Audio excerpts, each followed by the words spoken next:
नमस्कार, आप देख रहे हैं न्यूज़ 9 भारत और मैं हूं आपके साथ अशोक चौहान। देश और दुनिया की तमाम खबरों पर आइए डालते हैं एक नज़र। उत्तर प्रदेश विधानसभा अध्यक्ष सतीश महाना रविवार को आजमगढ़ पहुंचे और देवगन समाजवादी पार्टी के विधायक आलम बदी के आवास पर पहुंचकर उनकी तस्वीर पर पुष्प अर्पित कर श्रद्धांजलि दी। इस दौरान उन्होंने देवगन विधायक के लंबे राजनीतिक जीवन सादगी और विधानसभा में उनके योगदान को याद किया। महाना ने कहा कि आलम बदी निजामाबाद से 5 बार विधानसभा के सदस्य रहे। वर्ष 1996 में पहली बार चुनाव जीतने के बाद एक कार्यकाल को छोड़कर लगातार विधानसभा पहुंचे। उन्होंने कहा कि वह अपने समय के एक शिक्षित और समर्पित जनप्रतिनिधि थे। उन्होंने बताया कि विधायक के निधन की सूचना रात में मिली थी और वह अगले ही दिन आजमगढ़ आना चाहते थे, लेकिन कुछ कारणों से नहीं आ सके।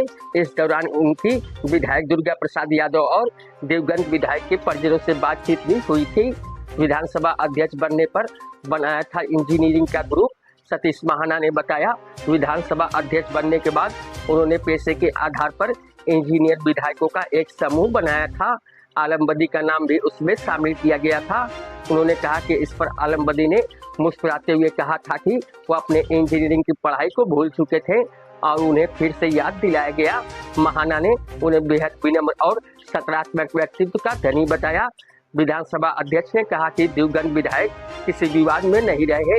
उन्होंने कहा कि हर व्यक्ति को विधायिका की गरिमा का सम्मान करना चाहिए। जीवन की लंबाई नहीं बल्कि व्यक्ति ने समाज और लोकतंत्र के लिए कैसे कार्य किया, यही अधिक महत्वपूर्ण होता है। इस दौरान सपा विधायक दुर्गा प्रसाद यादव, नफीस अहमद और अखिलेश यादव भी श्रद्धांजलि कार्यक्रम में मौजूद रहे। न्यूज़ 9 भारत के लिए अमित खरवार की रिपोर्ट।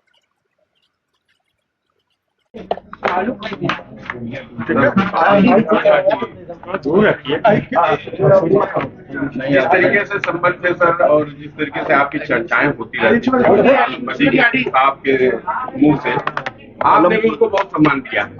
आलम बदी साहब पिछले 30 वर्ष से विधानसभा के सदस्य थे। 1996 में पहली बार चुनाव कराए थे और 2026 चल रहा। बीच में एक इलेक्शन वो नहीं आए थे, 5 इलेक्शन वो लगातार जीते। वो अपने जमाने के एजुकेटेड, उन्होंने इंजीनियरिंग करी थी डिप्लोमा से।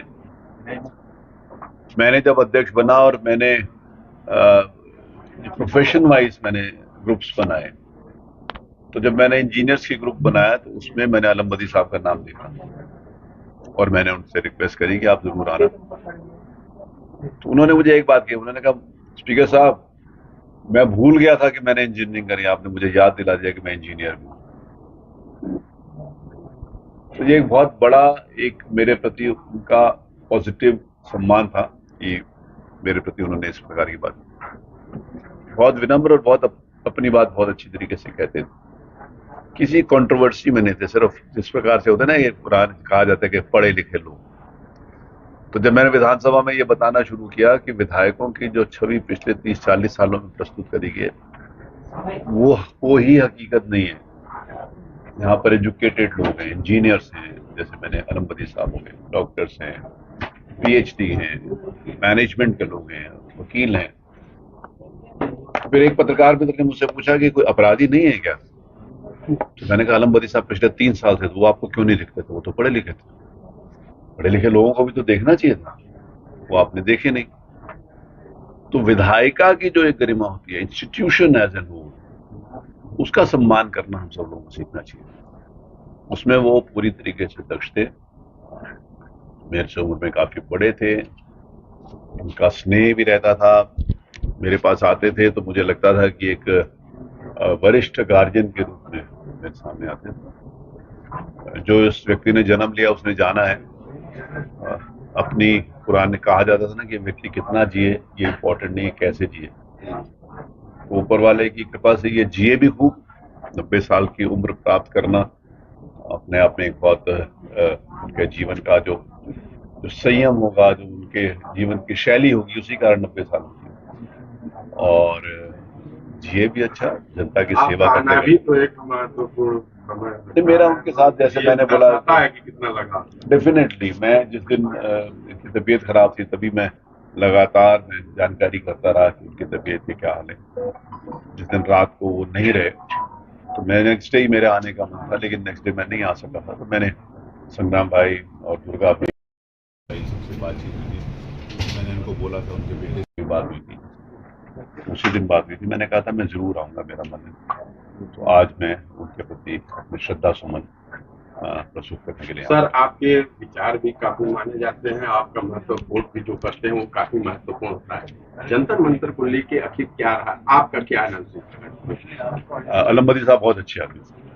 जंतर मंतर सर आलमबदी साहब एक ये सारी बातों विधायक से नहीं वो बल्कि एक जननायक के रूप में जिस इन तरह सब बातों से वो अध्यक्ष जी 5 और 6 अगस्त को फिर से आपकी हाउस चल रही 3 तारीख 3 तारीख से हाउस होगा। जी। तो पहले दिन ही, क्योंकि अलमबदी साहब सिटिंग एमएलए थे, जी। तो उनके लिए शोक संवेदनाएं व्यक्त की जाएगी और उसके बाद हाउस नहीं होगा। उसके बाद 4-5 चीज। इस्तीफा पर कुछ बोल सकते हैं? अलमबदी साहब ने कभी जीवन में इस्तीफा नहीं दिया। अध्यक्ष जी सर पूरे भारत में आपको प्रधान जी के ऐसा कोई इंसान मिला, कोई विधायक मिला आपको, क्या कोई राजनेता कोई दिखाई दे रहा पूरे भारत में? मतलब? मतलब उनकी छवि के टक्कर में बहुत सारे लोगों के लिए किसी के साथ कोई कंपैरिजन किसी का भी नहीं हो सकता। जैसे आपने मेरे प्रति कोई अच्छा भाव व्यक्त किया, या आलमबदी साहब अच्छा भाव मेरे लिए व्यक्त करते थे, या मैं उनका सम्मान करता हूँ, तो मैं ये नहीं कह सकता कि वो मेरे लिए कहते तो मेरे जैसा कोई आदमी नहीं है। ये सार्वजनिक जीवन में कहना बहुत कठिन है और ये कहना भी नहीं चाहिए। कोई किसी का कंपैरिजन किसी के साथ नहीं होता। हर आदमी अपने अपने प्रकार से अपने क्षेत्र की जनता के बीच में रहता है। जो आदमी 5 बार जीता है उसे किससे सर्टिफिकेट की जरूरत है? सुरेश खन्ना साहब 9 बार जीते हैं, अब यहाँ पर बैठे हुए दुर्गा यादव जी, वो 9 बार जीते हैं, तो किससे सर्टिफिकेट? ईमानदारी को लेकर, सादगी को लेकर आप पूरे भारत में कोई ऐसा विधायक नजर आया? मैं पूरे भारत के 4,500 विधायकों को जानता नहीं हूँ, इसीलिए मेरा कोई ये बात कहना तो किसी व्यक्ति को कहीं ठेस ना पहुंचाए कि मेरे को कोई नहीं मिला, और भी लोग होंगे। तो मैं 4,500 विधायकों को नहीं जानता हूँ, इसीलिए लेकिन अलमबदी साहब अपने आप में एक मिसाल, और उनका एक रिस्पेक्ट था, विनम्रता के नाते से, विद्वता के नाते से, समर्पण के नाते से, वो अपने आप में एक मिसाल। हाउस में किस तरह से उनका रोल था? किस तरह देखिए, से मैंने अभी इस बार हाउस में, क्योंकि उनकी थोड़ी एज हो गई थी, लेकिन फिर भी उनका सब लोग सम्मान करते थे। एक बार मुझे याद है, एक प्रकरण था कि मैंने एक माननीय विधायक के प्रति उनको बोला कि नहीं, आपको अनुशासन में रहना पड़ेगा, आपको विधानसभा का हाउस छोड़ना पड़ेगा, मतलब हाउस से निकालने के बाद उसमें ये कहता विधानसभा का सदन त्याग दीजिए आप, उसको ये कहता। तो सब लोगों ने मुझे कहा कि आप मान जाओ, मैंने नहीं माना। तो अलमबदी साहब ने कहा कि अरे मैं कह रहा हूँ कि इनके छोड़ दीजिए। तो मैंने कहा अलमबदी साहब कह रहे तो उसको छोड़ दिया। तो ये भी बात, मतलब उनका एक इतना सम्मान था कि अगर विधानसभा में